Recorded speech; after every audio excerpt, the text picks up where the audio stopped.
If you're watching this, though, this is how you get it done. In this game, this is exactly how you play the landlord game to the highest level. Hey, it's Christian. I'm back here with Caleb, who's joining me in Washington now for an event that we're going to be speaking at this Saturday. So check that out.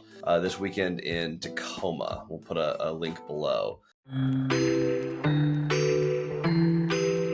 Welcome back to the channel. I'm Christian. This is Caleb. Today we're going to be talking about all the steps that you need to be taking pre and post close of your property. It is more than you might think and very important to be on top of.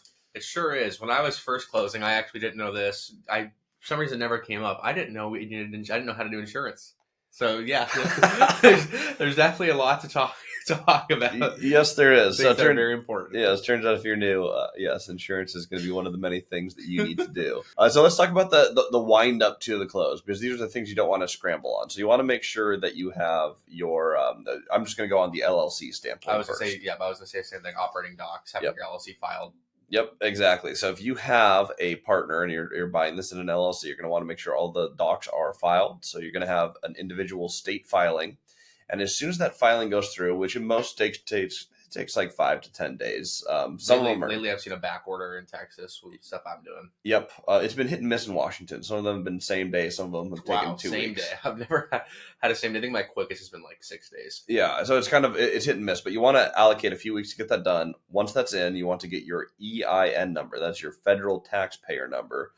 This is very, very important. Because that is how you open a bank account. That is how you open a bank account and a whole bunch of other accounts. Most of your utilities are going to require that. However, do not ask for it to be mailed. Get the electronic copy, because you only get one shot at this. You get the electronic copy, you take a screenshot of that copy, and that goes into a file. I like to put it on Dropbox, but that goes in a file forever.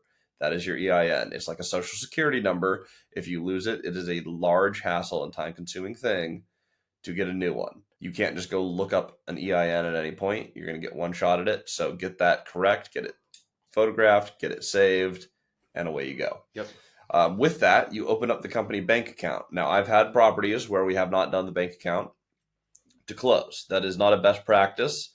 Sometimes that's just where we're at, or we don't know where we want to bank, or what have you.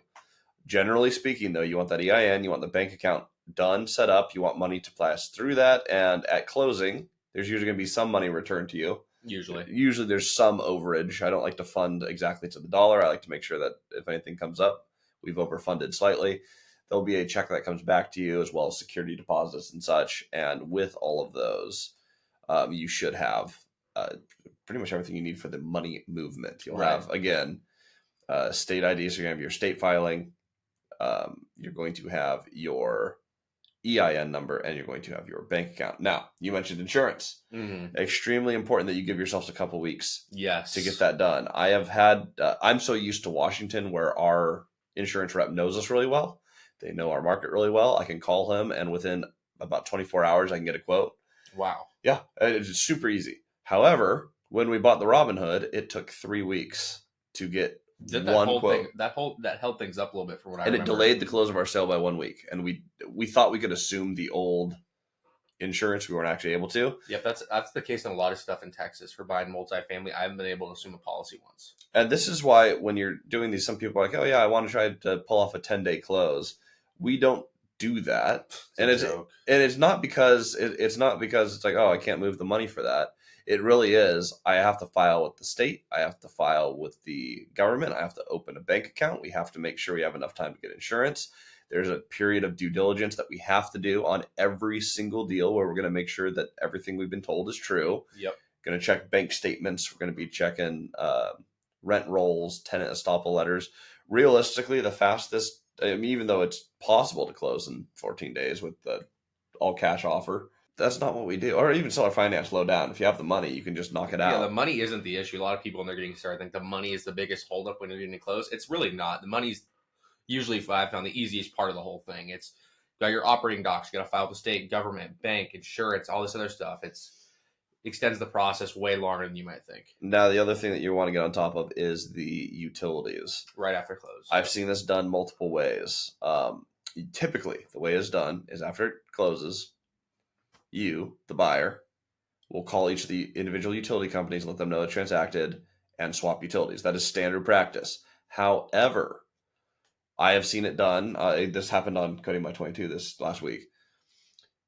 Before it was recorded, so before we owned it, we had signed but not yet recorded. The owner, the current owner, because it hadn't transferred yet. Yeah, the seller to you guys. Yeah, shut off all utilities. We lost water, we lost power, we lost internet before we actually owned just the had property. Something similar this morning. Of the 25 unit I just bought, there was something for laundry room and guard lights that one powered the manager's unit hot water, the water heater. I get a text this morning. Oh, what a that's bummer. not on, and I'm like, okay, I am scrambling. Oh, because that makes sense because you're electric. They have a different company that does the electric specifically for the laundry building, and the manager's unit is on the laundry building. So yeah, I literally had that same exact experience this morning. I woke up on your couch and had a plethora of texts because Texas time is ahead. So I wake up half awake, already making calls to get that sorted. But so these are all things that you really want to be on top of. You want to know way in advance what utilities are going well, where if there's any account numbers that you need, we should be getting those prior to close, which we now know. Yep. But you really want to get a solid path because what you don't want to happen is your brand new tenant's first experience with you being like, hey, that's the last thing you want. There was a new owner and the power was shut off for, even if it's only 2 hours. Imagine you're someone, you work from home, you're in your apartment and power's out, you lost internet, you can't do your job for the first 2 hours. That leaves a bad taste. Now, first impressions mean more than anything else, and that's just not what you want starting the ball off. Like this lady, I'm trying to get her hot water back ASAP. Yep.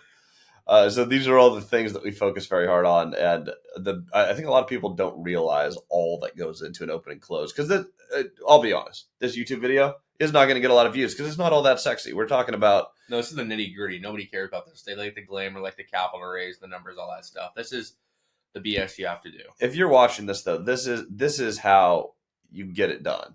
It 100% is. In this game, this is exactly how you play the landlord game to the highest level. Is you just keep your admin pieces in line, your bank statements, you've gone through due diligence, you know all the utilities that you're going to swap, and you have a plan of how you're going to swap them. One thing that I know you ran into this one because investing in a new city, and this has happened to me once. Yep. If you have a property manager, especially buying out of state, where are we going to do the banking? That's a real question because if you don't have a third-party property manager who's depositing into an account and then sending to you, if you're self-managing, which I believe you're doing on this property, that was the thing that you've run into today. Yeah, actually this morning, it's after the hectic travel day we had yesterday. It's starting to get the ball again with everything today. And we're into that issue. I'm buying in Stephenville, Texas.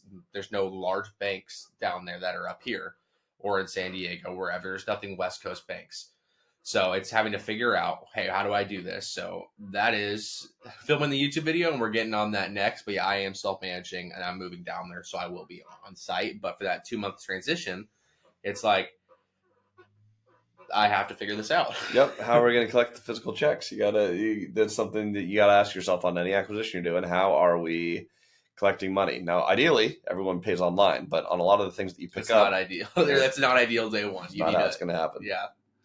So yeah, no, very, very consistent on that. That's one of the big things. So you have utilities, you got bank accounts, you got all your business docs, any major things that you look at going into close. Of course, the capital has to be in the account. So that is the first step. You can't run before you walk. The capital is how you get up and get going. But outside of that, I mean, those are the main things for you're getting to close and you're transitioning everything. One thing that I want everyone to do, and I've seen this come up twice in our mentorship group on multifamilystrategy.com, but I've had people not read their settlement statement and miss large items. The settlement statement should be the first page of everything you sign. It's going to be a list of it's your closing statement. Yeah, it's credits and debits. It's showing what is owed to the seller, what's owed to the buyer, who owes what money going where.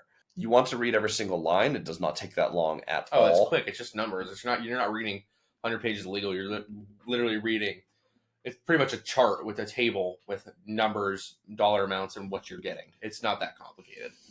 I on the second duplex I ever bought, title forgot. Like we had an addendum that added a $12,000 something credit. Actually, no, it was $17,000 credit to the buyer. Oh, that doesn't suck. Which was me. Yeah, $17,000 credit, and they completely forgot to put it on the final settlement statement. So when I came in to sign, we got through signing. I got to my car, I looked at it, wait. and I went, wait a second, this doesn't look right. I walked back in and said, hey, we just signed, we missed something in here. And they're like, oh, good. Seller hasn't signed yet. This is easy to fix.